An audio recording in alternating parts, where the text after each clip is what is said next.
क्या आपने कभी पोहे से कोई मिठाई बनाई है? अगर नहीं बनाई है तो ये कच्चे मूँगफली और पोहे की मिठाई को एक बार आप बनाकर देखिएगा।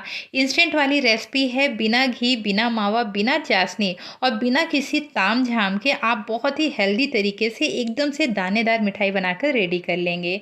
खाने में तो बहुत ही ज़्यादा टेस्टी है, साथ ही ये बहुत ज़्यादा हेल्दी है। अब आप लोग ये मत सोचने लगिएगा कि पोहा और मूंगफली डाल रहे हैं तो इसमें मूंगफली का कुछ ऐसा टेस्ट आने वाला है, बिल्कुल भी नहीं। इतना अमेजिंग टेस्ट आता है ना कि आपने अगर इसे एक बार भी बना लिया ना तो हमेशा बनाना चाहेंगे। तो सबसे पहले करना क्या है, एक पैन को हमें गैस के ऊपर रखना है और एक कटोरी कप जो भी आप मेजरमेंट कर रहे हैं उसी से मेज़र करिएगा। बहुत ही सिंपल सा मेजरमेंट भी है। तो मैंने एक कटोरी सेट कर लिया है, उसी कटोरी से मैंने मूंगफली ले ली है। ये कच्ची मूंगफली हैं तो इन्हें थोड़ा-सा हमें रोस्ट करके लेना है, ठीक है? तो आप इनको थोड़ा-सा भून लीजिएगा, हल्का-सा ऊपर से छिलका उतरने लगेगा ना तब तक आप इनको भूनिएगा।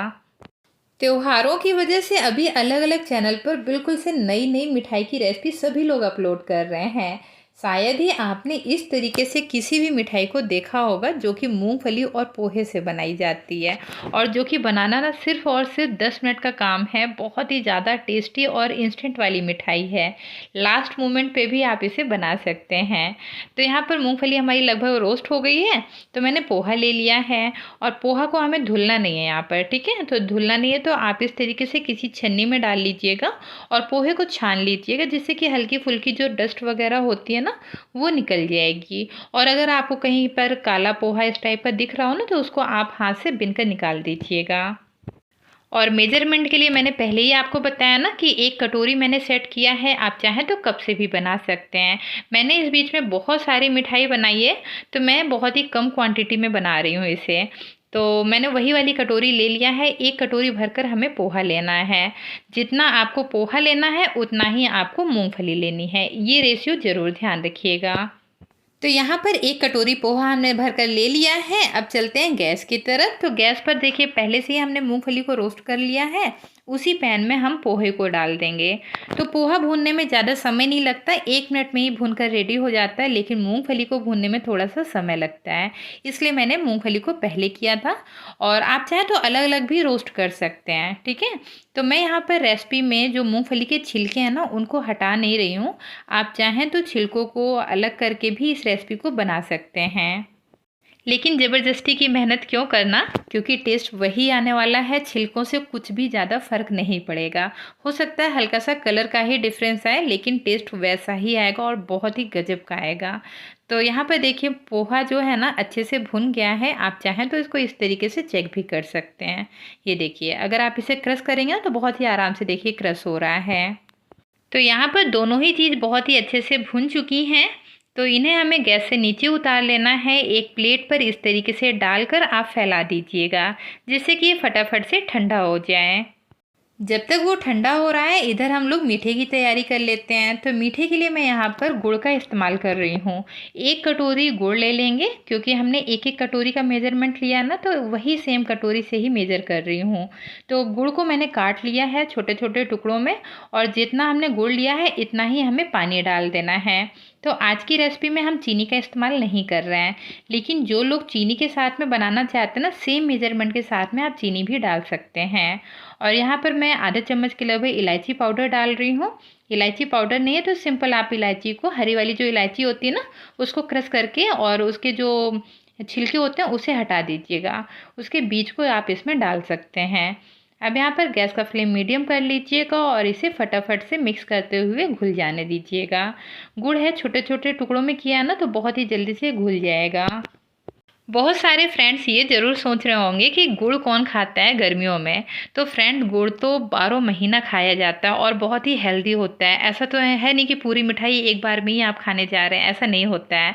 तो 1 या 2 ही पीस तो खाएंगे, तो उतना गुड़ हमारी हेल्थ के लिए बहुत अच्छा होता है। तो यहाँ पर देखिए बहुत ही अच्छे से घुल गया है गुड़। अब हमें गैस का फ्लेम ऑफ कर देना है।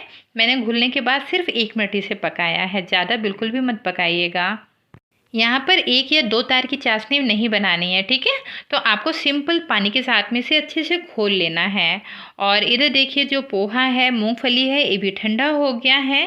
तो इसको पीसने के लिए एक मिक्सी का जार ले लेंगे।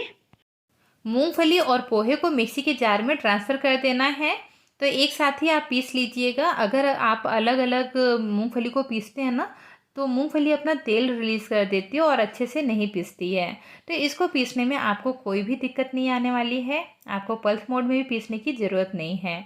ये देखिए बहुत ही अच्छे से जो पीस कर रेडी हो गया है, बिल्कुल से पाउडर जैसा, है ना। तो ये तो बनकर रेडी हो गया है। इसको अभी हम साइड में रख देते हैं।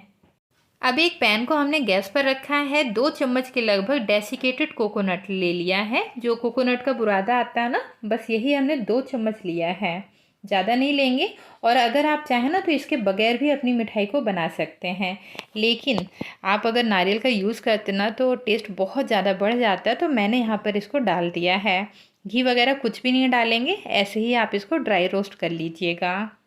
गैस का फ्लेम बिल्कुल से स्लो रखना है और इसका ना कलर बिल्कुल भी मत चेंज करिएगा। बस थोड़ा सा आपको इसको भूनना है, 1 मिनट के लगभग। कोकोनट बहुत जल्दी से भुन जाता है। अब यहाँ पर 1 चम्मच के लगभग मैंने मगज के सीड्स, जो खरबूजे के बीज होते हैं ना, वो डाल दिए हैं।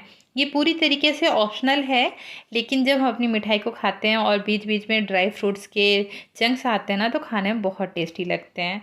तो मैंने यहाँ पर डाल दिया है, लेकिन ये पूरी तरीके से आपकी चॉइस है। आप नहीं भी डालेंगे तब भी आपकी मिठाई बन जाएगी। तो यहाँ पर देखिए दोनों ही चीज़ों को थोड़ा सा रोस्ट करके लेना है। इससे क्या है, मिठाई की लाइफ भी बढ़ती है और टेस्ट भी इनहेंस हो जाता है। अब देखिए गुड़ को जो हमने घोल कर रखा था ना, उसे छान कर लेना है, क्योंकि गुड़ में बहुत सारी अशुद्धियाँ होती हैं। तो इस तरीके से आप उसकी इम्प्योरिटी को अलग कर सकते हैं। और पूरा गुड़ मैंने छान कर इसी पैन में डाल दिया है। वैसे तो इस मिठाई को बनाने में कोई भी मेहनत नहीं है, लेकिन फिर भी मैं स्टेप बाय स्टेप आपको क्लियर बता रही हूँ कि कभी भी आप इसको ट्राई करें ना तो बिल्कुल से परफेक्ट बनकर रेडी हो। तो देखिए अभी हमें इसको पकाना नहीं है, डायरेक्ट ही जो हमने पाउडर बना के रखा था ना मूंगफली और पोहे का, वो भी इसी टाइम पर इसमें ऐड कर देना है। गैस का फ्लेम बिल्कुल से स्लो कर दीजिएगा, क्योंकि जो पोहा होता है पानी को बहुत जल्दी एब्जॉर्ब कर लेता है। तो थोड़ी देर में आप देखेंगे एकदम से गाढ़ा हो गया है। अब हमें इसे लगातार चलाते हुए गाढ़ा कर लेना है और थोड़ी देर में ही आप देखेंगे जो मिक्सचर है ना, पैन को पूरी तरीके से छोड़ दिया है। तो थोड़ा सा पैन देखो इसको पकाया है, अब ये काफ़ी गाढ़ा हो गया है। तो इस टाइम पे 1 चम्मच के लगभग काजू को बारीक बारीक काट करके इसमें डाल दिया है। ये भी पूरी तरीके से ऑप्शनल है, लेकिन मैं इसमें डाल दे रही हूँ। मेरे पास कटा हुआ रखा था तो मैंने डाल दिया है। अभी देखिए फ्रेंड्स, इसका कलर कितना ही प्यारा आ गया, क्योंकि हमने इसमें गुड़ का इस्तेमाल किया था और ये बहुत ही अच्छे से पक भी चुका है। तो लास्ट में आप इसमें 1 चम्मच शुद्ध देसी घी डाल दीजिएगा। ये पूरी तरीके से ऑप्शनल है, ये नहीं है कि अगर आप नहीं डालेंगे तो इस मिठाई बनेगी नहीं, बिल्कुल नहीं। आपकी मिठाई तब भी बहुत अच्छी बनेगी, लेकिन हाँ 1 चम्मच घी डालने से इसकी जो सेल्फ लाइफ है वो बढ़ जाती है और बहुत ही अच्छी सी इसमें साइन भी आ जाता है। और घी क्यों नहीं डालना था, उसका रीज़न सिर्फ ये है क्योंकि हमने इसमें मूंगफली का इस्तेमाल किया है। मूंगफली अपना तेल खुद ही रिलीज़ कर देती है ना। तो इसलिए अगर आप घी नहीं भी डालेंगे तब भी आपकी मिठाई बन जाएगी। और यहाँ पर देखिए मिक्सचर हमारा पक्का रेडी हो गया है, पैन को भी छोड़ दिया है। तो जब ये इस स्टेज पे आ जाए ना, तो आपको गैस के फ्लेम से इसे नीचे उतार लेना है और एक प्लेट में इस तरीके से डालकर थोड़ा सा फैला दीजिएगा, जिससे कि ठंडा हो जाए। ठंडा होने के बाद हम अपनी मिठाई बनाना स्टार्ट करेंगे। थोड़ी देर में मिक्सर जब ठंडा हो जाए तो अपने हथेली की हेल्प से आप इस तरीके से इसे मिक्स करके स्मूथ कर लीजिएगा। इस टाइम पर बाहर जो मार्केट में मिठाइयाँ मिल रही हैं ना, इतनी ज़्यादा मिलावटी हैं और अच्छी नहीं है, मतलब कि हेल्थ के हिसाब से बिल्कुल भी अच्छी नहीं है। तो आप लोग ना इस तरीके से घर पर इंस्टेंट तरीके से मिठाई बना सकते हैं। और ये तो आज की जो मिठाई है ना, प्रोटीन फाइबर से भरपूर है और टेस्ट का भी कोई जवाब नहीं, मतलब इतनी गजब की बनती है। तो आपको ना जिस साइज़ के पेड़े बनाने हों, आप चाहें तो इसकी बर्फ़ी भी बना सकते हैं। तो मैंने एक छोटा सा पोर्शन लेकर हथेली के बीच में इस तरीके से रख कर आप इसको पेड़े का शेप दे दीजिएगा। तो देखिए बहुत ही आराम से ये पेड़ा बनकर रेडी हो जाएगा। अगर आपके पास पेड़े बनाने वाला सांचा है, आप उसमें भी डालकर इन पेड़ों को बना सकते हैं। इसी तरीके से एक एक करके हम सभी पेड़ों को बनाकर रेडी कर लेंगे। आप चाहें तो लड्डू बनाइए, बर्फ़ी बनाइए, पेड़े बनाइए, ठीक है ना। कुछ भी आप इस मिक्सचर से बना सकते हैं। तो फ्रेंड्स, आज की रेसिपी आप सभी को पसंद तो आ ही रही होगी। पसंद आई है तो फटाफट से लाइक कर दीजिएगा। आपको यकीन नहीं होगा, मैंने शाम के टाइम पर इन पेड़ों को बनाया था और जैसे ही हम लोगों का डिनर हुआ ना, एक भी पेड़ा बचा नहीं। तो मतलब ये सोचिए इतने ज़्यादा ये टेस्टी थे। तो ये देखिए हमने घी का इस्तेमाल नहीं किया है और फिर भी देखिए हाथों में कितना ज़्यादा घी दिख रहा है। तो बस आप बिना घी की इन मिठाई को बना सकते हैं और इसके ऊपर से गार्निशिंग कर देते हैं। ये मैंने बारीक पिस्ता करके रखे हैं, तो आप चाहें तो इस तरीके से पिस्ता लगा दीजिएगा या तो काजू को ऊपर से रख सकते हैं, मतलब थोड़ा सा अट्रैक्टिव बनाने के लिए। ये सिल्वर वर्क भी लगा सकते हैं, जैसे कि अभी फेस्टिवल चल रहा है ना, तो फेस्टिवल की मिठाई थोड़ी सी गार्निशिंग वाली अच्छी लगती हैं। तो मैंने सिंपल सी गार्निशिंग कर दिया है। तो यहाँ पर देखिए मैंने जो गुलाब की पंखुड़ियाँ होती हैं ना, उसको भी ऊपर से रख दिया है। देखने में लग रही है ना कि कमाल की मिठाई बनी है। वास्तव में फ्रेंड्स यकीन मानिए बहुत टेस्टी बनती है।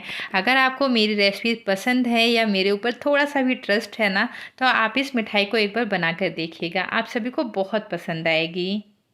अब मैं यहाँ पर आपको एक पेड़ा तोड़ के भी दिखा देती हूँ कि अंदर से कितना ज़्यादा सॉफ्ट है, एकदम से जूसी और रसीला बनकर रेडी हुआ है। बिल्कुल भी ड्राइनेस नहीं होती है। तो जो भी मिठाई होती है ना, हल्की सी क्या होता है, जब रसीली होती तभी खाने में अच्छी लगती, नहीं तो गले पे जाके चिपक जाता है। तो ये देखिए अंदर से कितनी ही बढ़िया सी लग रही है, एकदम से दानेदार।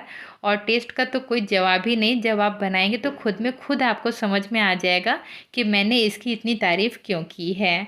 तो आप लोग इसको बनाइएगा ज़रूर और जब भी बनाइएगा अपना फीडबैक मेरे साथ शेयर करना बिल्कुल भी मत भूलिएगा। तो देखा फ्रेंड्स कितनी गजब की मिठाई बनकर मिनटों में रेडी हो जाती है। तो अगर आज की रेसिपी पसंद आई है तो लाइक तो कर ही दीजिएगा, साथ ही साथ अपने चाहने वालों को शेयर भी कर दीजिएगा। और जो लोग मेरे चैनल पर न्यू हैं चैनल को सब्सक्राइब भी कर लें, जिससे कि आगे आने वाली वीडियोस की नोटिफिकेशन आप सभी को फटाफट से मिल जाए। तो आप लोग इस मिठाई को बनाइए, त्यौहार को सेलिब्रेट करिए। मैं आपसे मिलती हूँ एक नई रेसिपी के साथ, तब तक अपना ध्यान रखिए। Bye bye, take care.